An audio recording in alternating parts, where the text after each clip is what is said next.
Hello everyone, hope you all are fine. आज हम class 3 का EVS chapter 7 that is water a precious gift इसे पढ़ेंगे और समझेंगे। ठीक है। वाटर मीन्स पानी। अ प्रीशियस गिफ्ट, प्रीशियस मतलब होता है अमूल्य या कीमती। बहुत ज़्यादा जो चीज़ कीमती होती है उसको हम प्रीशियस बोलते हैं। ठीक है। अ प्रीशियस गिफ्ट, गिफ्ट मीन्स उपहार या भेंट। ओके। तो जो पानी है वो हमारे लिए एक कीमती उपहार है जो ईश्वर ने हमें दिया है ना। प्रकृति ने हमें ये उपहार जिसे हम पानी बोलते हैं हमें दिया है। सोचो पानी कितना इम्पॉर्टेंट है। अगर पानी नहीं होगा तो क्या हम अपनी लाइफ इमेजिन कर सकते हैं? नहीं ना। तो पानी बहुत ही ज़्यादा कीमती है और कीमती के लिए यहाँ पर कौन सा वर्ड इस्तेमाल किया गया है? प्रीशियस। ठीक है। प्रीशियस को आप कीमती या अमूल्य भी बोल सकते हैं। तो हमारे टॉपिक का मतलब है पानी एक अमूल्य उपहार, पानी एक कीमती उपहार। ठीक है बच्चों, आपको पानी के बहुत सारे यूजेस पता होंगे। हम पानी से क्या क्या करते हैं? हम पानी पीने के लिए इस्तेमाल करते हैं, ड्रिंकिंग, कुकिंग खाना बनाने के लिए, देन बेदिंग नहाने के लिए, वॉशिंग धोने के लिए कपड़े धोते हैं, है ना। कई लोग अपनी गाड़ियाँ क्लीन करते हैं, हम लोग क्लीनिंग के लिए इस्तेमाल करते हैं, घर को क्लीन करने के लिए यूज़ करते हैं। तो ये बेसिक चीज़ें हैं जिसके लिए पानी इस्तेमाल होता है। तो इस तरीके से देखा जाए तो पानी बहुत ही ज़्यादा कीमती है। पानी के बिना हम अपनी लाइफ इमेजिन नहीं कर सकते। ठीक है।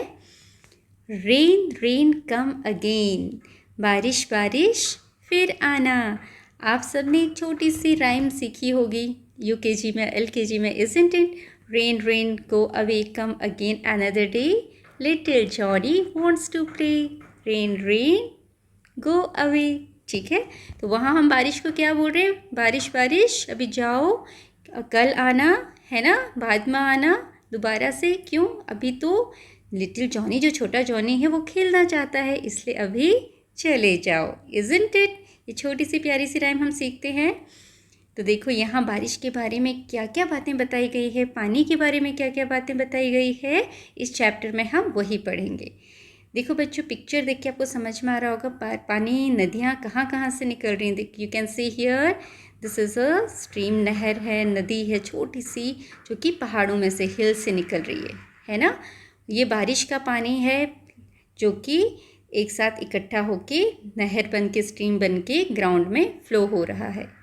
Okay, now what is next?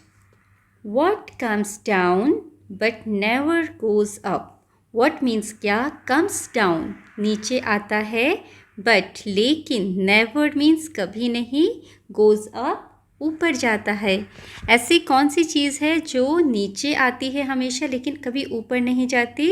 That is rain. बारिश हमेशा नीचे की तरफ आती है, ऊपर नहीं जाती। ठीक है। Watch the sky every day for a week. Will it rain?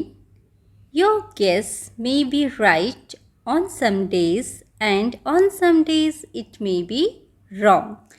तो यहाँ पर बोला है कि watch the sky every day for a week. एक हफ्ते तक आपको रोज़ आसमान को देखना है ध्यान से और ये पता करना है क्या बारिश होगी। आपको गेस करना है होगी कि नहीं होगी।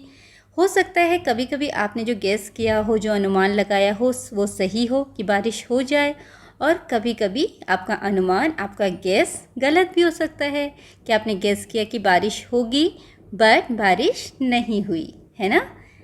Are there any clues that help you guess if it will rain? क्या कोई क्लूज़ हैं? क्या किसी क्लू के द्वारा आप ये गेस कर सकते हो कि बारिश होगी या आसमान में देखकर, है ना। Ask an elder about how they guess. बड़ों से आपने पूछना है कि वो कैसे गेस करते हैं कि आज बारिश होगी कि नहीं होगी। राइट डाउन द क्लूज़, और वो क्लूज़ आपने यहाँ पर नीचे लिखने हैं। तो देखिए आप कैसे लिखेंगे इनको। आई think it will rain today because, अगर आप कहते हो कि मुझे लगता है आज बारिश होगी, तो कोई 2 क्लूज़ आप लिखिए जिसे देखकर आपको लगता है कि बारिश होगी। तो आप क्या कह सकते हैं? The sun is not visible, है ना, सूरज नहीं दिखाई दे रहा है आज, तो इट मीन बारिश हो सकती है। So you can write here पहला clue, the sun is not visible, सूरज दिखाई नहीं दे रहा है। ठीक है, और क्या हो सकता है? There are dark clouds in the sky, आसमान में क्या हैं? काले घने बादल। There are dark clouds in the sky. Okay, this you can write, in the sky, आसमान में घने बादल छाए हुए हैं। ओके, इन अगर ये 2 चीज़ें हैं, 2 क्लूज़ हैं, इससे हम कह सकते हैं कि आज बारिश हो सकती है। And what next? I think it will not rain today, मुझे लगता है आज बारिश नहीं होगी। इसके लिए आप कौन से 2 क्लूज़ दे सकते हैं? पहली चीज़, द स्काई इज़ क्लियर, अगर आसमान एकदम साफ है, द स्काई इज़ क्लियर, आसमान एकदम साफ है। Next, the sun is bright, सूरज तेज चमक रहा है, the sun is shining bright, सूरज तेज चमक रहा है, bright. So these are the clues by which you can identify, you can guess कि आज बारिश होगी या। Now next, here comes the rain, बारिश आई। ठीक है, चलो यहाँ देखो कैसे बच्चा एंजॉय कर रहा है। आप भी रेनी सीजन में ऐसे एंजॉय करते होंगे, अपनी बालकनी में खड़े होके बारिश को आते हुए देखते होंगे, है ना? बहुत मज़ा आता है इस तरीके से बालकनी में खड़े होकर बारिश को एंजॉय करना, इज़न्ट इट? चलिए, यहाँ कुछ क्वेश्चंस है, एक्टिविटी है एक्चुअली आपके लिए। इसमें कुछ क्वेश्चंस दिए हुए हैं, let's see. Ask yourself as many questions as you can about the rain. आपको अपने खुद से बहुत सारे क्वेश्चंस पूछने हैं बारिश के बारे में। जितने क्वेश्चंस आप पूछ सकते हो कि कैसे होता है, क्या होता है, तो वो आपने पूछने हैं। कुछ एग्जाम्पल्स यहाँ क्वेश्चंस के दिए हुए हैं, जैसे कि is it a heavy rain और अ लाइट वन, ये बहुत भारी बारिश है या हल्की बारिश है। भारी और हल्की का मतलब है बहुत ज़्यादा या कम। अगर बहुत तेज़ बारिश होती है, ज़्यादा होती है, उसको हम हैवी रेन बोलते हैं, और अगर हल्की होती है, कम बारिश होती है, उसको हम लाइट बोलते हैं। ठीक है, तो अगर आप बारिश ऑब्जर्व कर रहे हो तो उस बारिश के बारे में आपने लिखना है कि वो भारी बारिश हुई है कि बहुत हल्की बारिश है। Are the rain drops big और स्मॉल? रेन ड्रॉप्स मीन्स बारिश की बूंदें। बारिश की बूंदें बिग हैं, बड़ी हैं, या स्मॉल हैं या फिर छोटी हैं? Do they come down fast और स्लो? क्या वो तेजी से नीचे आ रही हैं? कम डाउन मीन्स नीचे आना, फास्ट मतलब तेज। बारिश की बूंदें बहुत तेजी से नीचे आ रही हैं या फिर स्लो, धीरे धीरे नीचे आ रही हैं? Is the rain so heavy that you do not see the water drops? क्या बारिश इतनी तेज़ है कि आप बारिश की बूंदों को नहीं देख सकते? बट ओनली लाइन्स और शीट्स ऑफ वाटर, लेकिन केवल बारिश की लाइंस देख सकते हो, और शीट की तरह जो हमें दिखती है ना, जो बारिश तेज आती है इस तरीके से हमें उसकी ड्रॉप्स तो नहीं दिखाई देती, हमें लाइंस फील होती है ना। तो आपको किस तरीके से महसूस हो रहा है कि वो ड्रॉप्स दिखाई दे रही हैं कि नहीं, या फिर लाइंस की तरह शीट्स दिखाई दे रही है? ओके, ये आपने बताना है। Next is the rain falling straight down? क्या बारिश सीधे नीचे की तरफ गिर रही है, इस तरीके से नीचे की तरफ गिर रही है, या फिर इज इट स्लैंटिंग और changing its direction? Guess why? या फिर वो स्लैंटिंग है, स्लैंटिंग मीन्स तिरछी, इस तरीके से तिरछी है और अपना डायरेक्शन चेंज कर रही है। और अगर अपना डायरेक्शन चेंज कर रही है मतलब कभी इस तरीके से गिर रही है, कभी इस तरीके से गिर रही है। अगर ऐसे गिर रही है, उसका डायरेक्शन चेंज हो रहा है, तो वो क्यों हो रहा है, ये आपने गेस करना है। ऑब्वियसली जब बारिश अपना डायरेक्शन चेंज करती है, वो किस वजह से?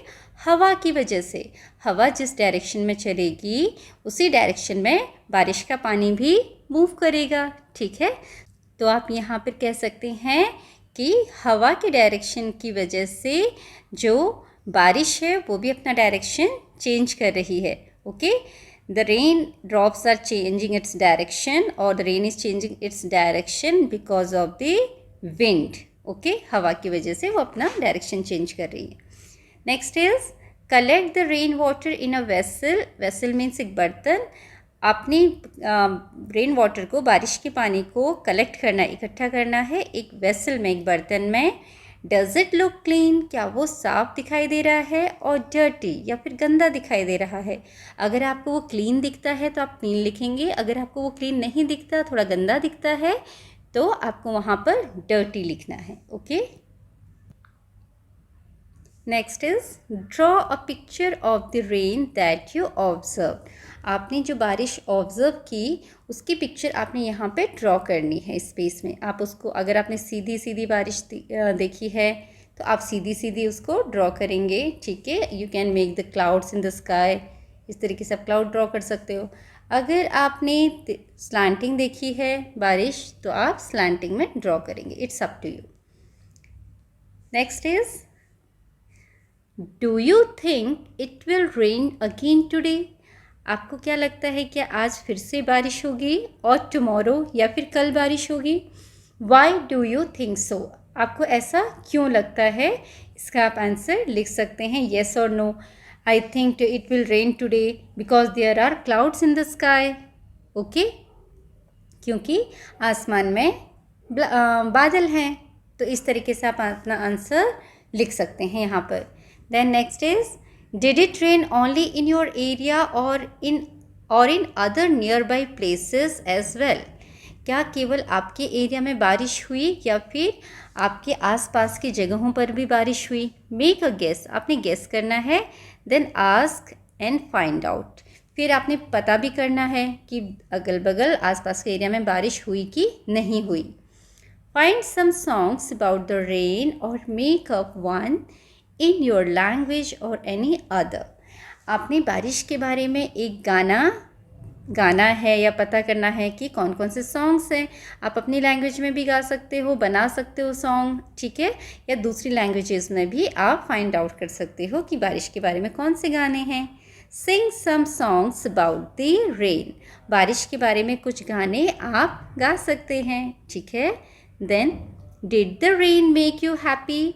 क्या बारिश आपको हैप्पी करती है. बारिश होने से क्या आप खुश होते हो.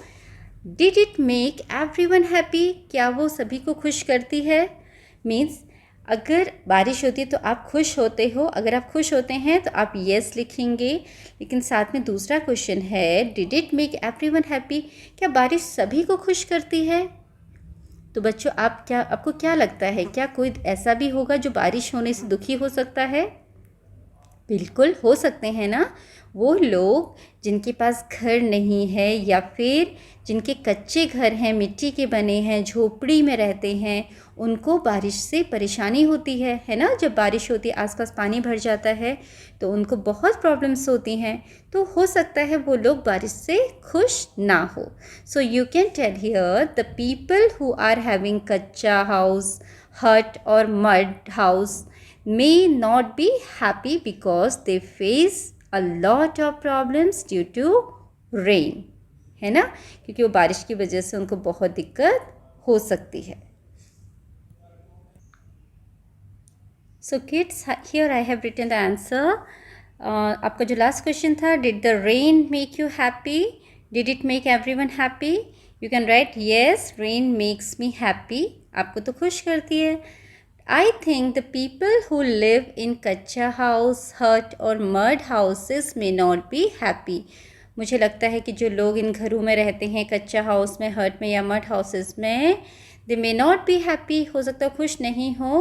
when it rains, जब बारिश होती है, because they face lot of problems when it rains. क्योंकि जब बारिश होती है वो बहुत सारी प्रॉब्लम्स का उनको सामना करना पड़ता है, उनको बहुत दिक्कत होती है. ठीक है. Next is what happen to the rain water. जब बारिश होती है तो उस बारिश का पानी जो होता है उसका क्या होता है. When it rained a lot of water fell to the ground. Where did all this water go. जब बारिश होती है तो बहुत सारा पानी, a lot of water mean बहुत सारा पानी, fell to the ground means ground में गिरता है, ज़मीन पर गिरता है। Where did all this go, ठीक है, ऑल दिस वाटर, ये सारा पानी कहाँ जाता है? Where did all this water go, ये सारा पानी कहाँ जाता है? तो बच्चों बताइए, जब बारिश होती है पानी ज़मीन पर गिरता है, ये पानी कहाँ जाता होगा? कुछ पानी मिट्टी के अंदर रिस जाता है, मिट्टी के अंदर चला जाता है, कुछ नदियों में, नालों में, गड्ढों में मिक्स हो जाता है ना। कहीं पर अगर गड्ढे बने हैं तो उसके अंदर पानी भर जाता है, कहीं पर नदी है तो कुछ पानी नदी के साथ चला जाता है ना। तो इस तरीके से पानी अलग अलग जगह पर इकट्ठा होता है। Here is the rain falling on different surfaces.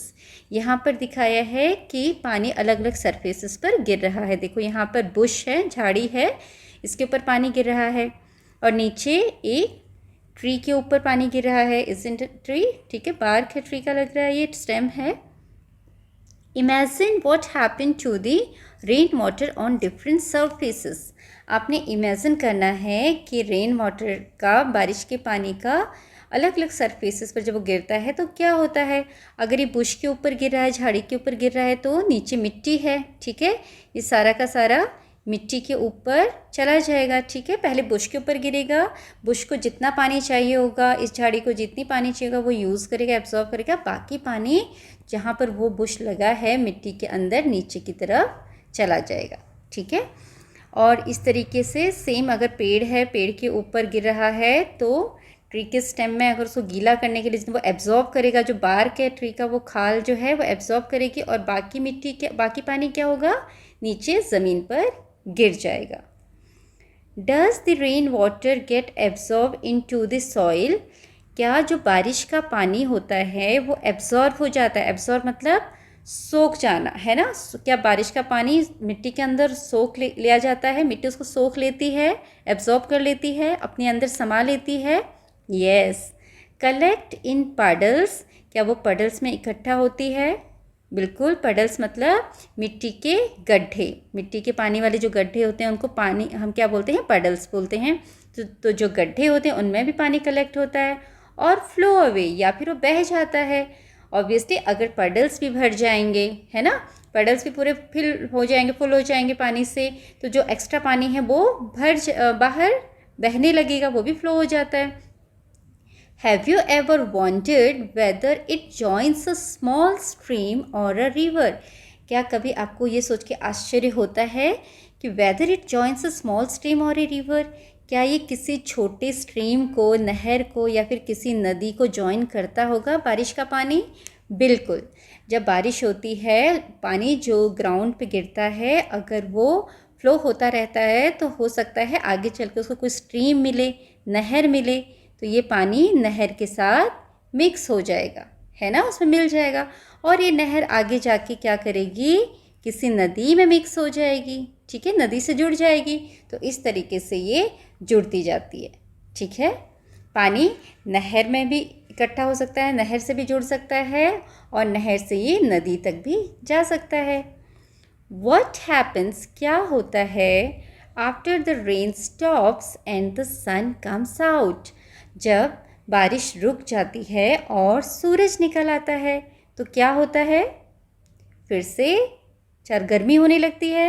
What happens to all this water, और इस सारे पानी का क्या होता है? ये सारा पानी जो ज़मीन पे गिरा है या इकट्ठा हुआ रहता है पडल्स में या किसी और जगह, वो क्या होता है, सनलाइट की वजह से वो इवेपोरेट हो जाता है ना, उसका वाष्पीकरण हो जाता है। वो सनलाइट उसको, जो धूप है वो सोख लेती है और सारा पानी सूख जाता है। आपने देखा होगा बारिश के बाद अगर कहीं धूप आती है, तेज़ धूप आती है, तो सारा पानी कुछ समय बाद सूख जाता है, वहाँ पर पानी नहीं दिखाई देता। वो क्यों? क्योंकि जो सनलाइट है, सूरज की गर्मी है, वो उसको सुखा देती है, ठीक है। मेक योर ओन गेसेस, तो आपने बच्चों खुद गेस करना है कि सूरज, बारिश के बाद सूरज आता है तो उस पानी का क्या होता है जो बारिश के समय धरती पर गिरा रहता है, ठीक है। When rain water gets soaked into the soil, it may slowly flow under the soil to join a stream or a pond. Some of the water gets stored under the ground between the rocks and the soil. The water in our wells comes from this underground water. तो बच्चों यहाँ पर बोला गया है कि जब बारिश होती है वो बारिश का पानी मिट्टी के अंदर चला जाता है. सपोज मिट्टी है, ठीक है, इस धरती का ऊपर का लेयर है और ये यहाँ पर मिट्टी है, ठीक है. सपोज करते हैं ये सॉइल है, तो ये पानी ज़मीन के अंदर रिस जाता है. वाटर ज़मीन के अंदर आ जाता है. चलिए हम इस तरह ब्लू कलर से पानी को दिखाते हैं. ये जो वाटर है ये इस तरीके से मिट्टी के अंदर, ज़मीन के अंदर पानी चला जाता है, ठीक है. पानी नीचे वाली लेयर इस तरीके से, पत्थर होते हैं नीचे, रॉक्स होते हैं और मिट्टी होती है, उनके बीच में पानी आ जाता है, ठीक है. तो क्या लिखा है, some of the water get stored under the ground. और कुछ पानी ज़मीन के नीचे स्टोर हो जाता है. ऊपर से आया पानी बारिश का और ये मिट्टी के अंदर चला गया और यहाँ नीचे जाके यहाँ पर इकट्ठा हो गया पानी, ठीक है. And the water in our wells comes from this underground water. और बच्चों जो हम ट्यूबवेल से पानी निकालते हैं, कुएँ जो होते हैं उनसे पानी निकालते हैं, वो कहाँ से मिलता है हमें, इसी अंडरग्राउंड वाटर से. This is called underground water. ज़मीन के अंदर का पानी. ज़मीन के अंदर जो पानी है वो कहाँ से आता है, बारिश से ही आता है, ठीक है. बारिश का पानी मिट्टी में से रिस कर मिट्टी इसको सोख लेती है. और सोखना इज़ डिफरेंट वर्ड. सोखना मीन्स एब्जॉर्ब कर लेती है, अपने अंदर समा लेती है मिट्टी. और ये पानी कहाँ चला जाता है, मिट्टी के एकदम नीचे, निचली सतह पर, और यहाँ जाके इकट्ठा हो जाता है. और इसी पानी को हम कुएँ के द्वारा, जब हम कुएँ खोदते हैं यही पानी को हम इस्तेमाल करते हैं. और ट्यूबवेल से भी यही पानी निकाला जाता है. हैंडपम्प लोग लगाते हैं, इसी अंडरग्राउंड वाटर को यूज़ करते हैं, ठीक है. Next is water flowing in a stream later joins rivers. Some of the water gather in the puddles, ponds and lakes and also in the seas and oceans. तो जो पानी होता है बारिश का वो क्या होता है, वो फ्लो होके बहते हुए कहाँ जाके मिल जाता है, इन अ स्ट्रीम, नहर में मिल जाता है. बाद में वो नहर किसको जॉइन कर लेती है, लेटर जॉइंस रिवर्स, नदी में मिल जाती है नहर. और some of the water gather in the puddles. और कुछ पानी पडल्स में इकट्ठा हो जाता है, गड्ढों में इकट्ठा हो जाता है. कुछ पॉन्ड्स में, तालाबों में. And some in lakes. और कुछ पानी लेक्स में भी, झील में भी इकट्ठा हो जाता है. And also in the seas and oceans. और समंदर में भी, और जो बड़े बड़े महासागर होते हैं उसमें भी ये पानी इकट्ठा हो जाता है, ठीक है. So kids, in this picture you can see, आप इस पिक्चर में देख सकते हैं, देखिए ये बादल हैं, ठीक है. और यहाँ से बारिश हुई और बारिश का पानी कुछ तो ज़मीन के ऊपर गया, ठीक है, यहाँ से गिर के स्ट्रीम में मिल गया और लेक में चला गया. और कुछ पानी धरती के अंदर चला गया, ठीक है. और यहाँ पर ग्राउंड वाटर बन गया. यहाँ पर जो पानी इकट्ठा हो जाता है धरती के नीचे वाली सतह पर, उसको हम ग्राउंड वाटर बोलते हैं. क्या बोलते हैं, ग्राउंड वाटर. और इसी ग्राउंड वाटर को हैंडपम्प या वेल्स के रूप में हम इस्तेमाल करते हैं. देखो यहाँ हैंडपम्प लगाया है और इस वाटर को ऊपर लिया जा रहा है, ऊपर खींचा जा रहा है हैंडपम्प के द्वारा. तो यहीं पर जो कुएं होते हैं, वेल्स होते हैं, वो भी बनाए जाते हैं और इसी पानी को कुएं के द्वारा ऊपर हम इस्तेमाल करते हैं, ठीक है. तो आई होप आपको समझ में आया होगा कि बारिश का पानी, जब बारिश होती है धरती पर गिरता है, धरती में जो भी वाटर सोर्सेज हैं जैसे कि लेक, स्ट्रीम, रिवर, ओशन, कुछ पानी उसमें चला जाता है. कुछ पानी पेड़ों के द्वारा इस्तेमाल कर लिया जाता है. और जो भी एक्स्ट्रा पानी होता है वो मिट्टी में अंदर चला आता है. मिट्टी उसको सोख लेती है उस पानी को और अंदर उसको इकट्ठा कर देती है in the form of ground water. अंदर वो जो पानी इकट्ठा हो जाता है उसको हम ग्राउंड वाटर बोलते हैं. और इस ग्राउंड वाटर को हम हैंडपम्प के द्वारा, ट्यूबवेल के द्वारा या वेल्स खोदकर इस्तेमाल करते हैं, ठीक है. And this much for today. आज की क्लास में हम इतना ही पढ़ेंगे. इस नेक्स्ट वीडियो हम इसके आगे की एक्सरसाइजेस एंड क्वेश्चंस कंप्लीट करेंगे. Thank you for watching.